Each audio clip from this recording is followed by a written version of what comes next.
Definisi energi geotermal. Energi panas bumi juga dikenal dengan nama energi geotermal yang berasal dari bahasa Yunani.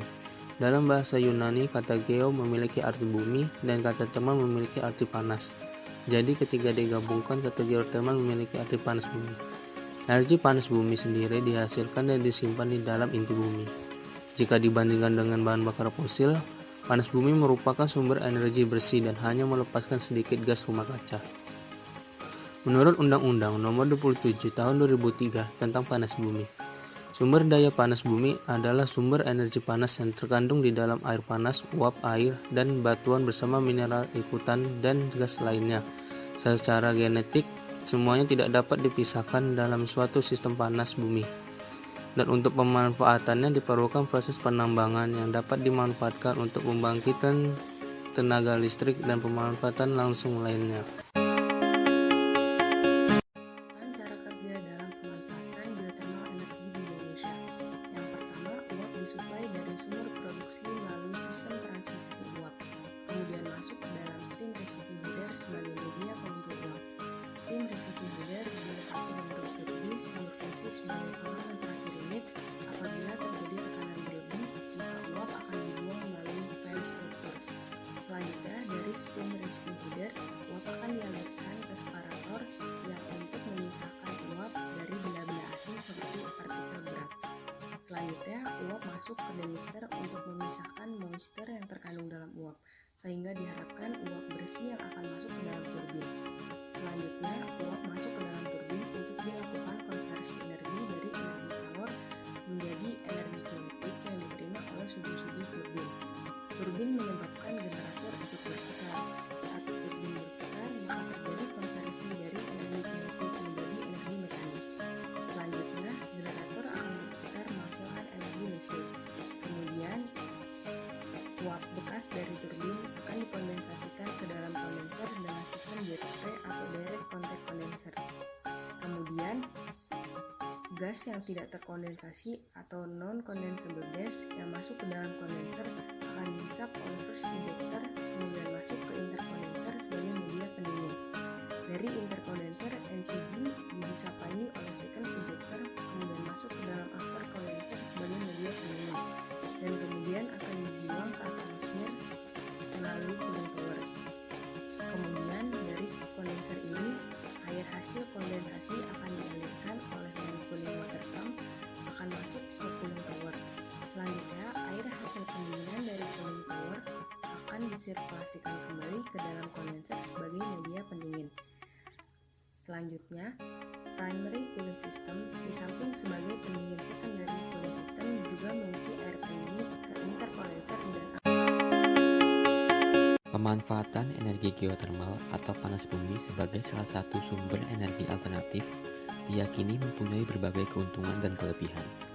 Di antara kelebihan dan keuntungan pemanfaatan energi geotermal tersebut adalah: pertama, panas bumi atau geotermal energi merupakan salah satu sumber energi paling bersih, jauh lebih bersih dari sumber energi fosil yang menimbulkan polusi atau emisi gas rumah kaca. Kedua, geotermal merupakan jenis energi terbarukan yang relatif tidak akan habis. Sumber energi ini terus-menerus aktif akibat keseluruhan radioaktif mineral. Ketiga, energi geotermal ramah lingkungan yang tidak menyebabkan pencemaran, baik pencemaran udara, pencemaran suara, serta tidak menghasilkan emisi karbon, dan tidak menghasilkan gas, cairan, maupun material beracun lainnya. Keempat, panas bumi atau geotermal energi jika dibandingkan dengan energi alternatif lainnya, seperti tenaga surya dan angin, bersifat konstan.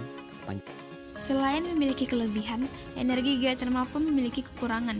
Di antara kekurangan energi geotermal adalah: pertama, biaya modal yang tinggi. Pembangunan pembangkit listrik geotermal memerlukan biaya yang sangat besar, terutama pada eksploitasi dan pengeboran. Kedua, pembangkit listrik tenaga panas bumi hanya dapat dibangun di sekitar lempeng tektonik, di mana temperatur tinggi dari sumber panas bumi tersedia di dekat permukaan.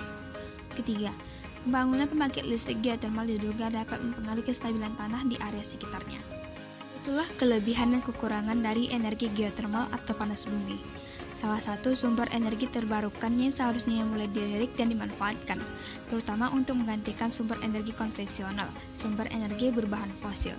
Apalagi potensi energi ini di Indonesia mencapai 28.994 MW listrik yang jika dikonversi dengan BBM setara lebih dari 200 miliar barel minyak.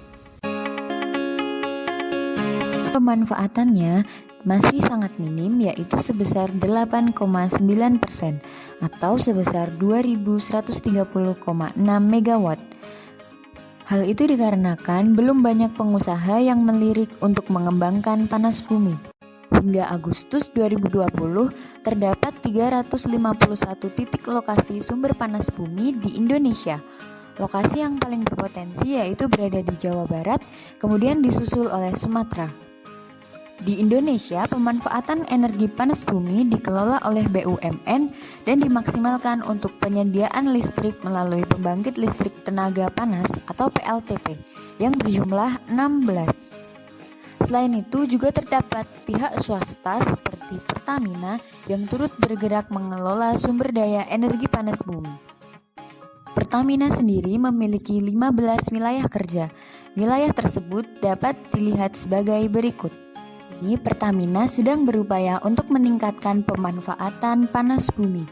Selain itu, pemerintah juga turut mengusahakan untuk mengembangkan pemanfaatan energi panas bumi di Indonesia, salah satunya dengan menyusun roadmap untuk pengembangan PLTP di Indonesia. Analisis pemanfaatan geothermal energi di Indonesia pada jangka panjang. Yang pertama, geothermal energi menghasilkan keuntungan lebih. Geothermal energi berpotensi menghasilkan keuntungan yang lebih stabil dan dapat diandalkan dalam jangka waktu yang panjang. Dikarenakan dari segi potensi, bisa dikatakan Indonesia merupakan salah satu negara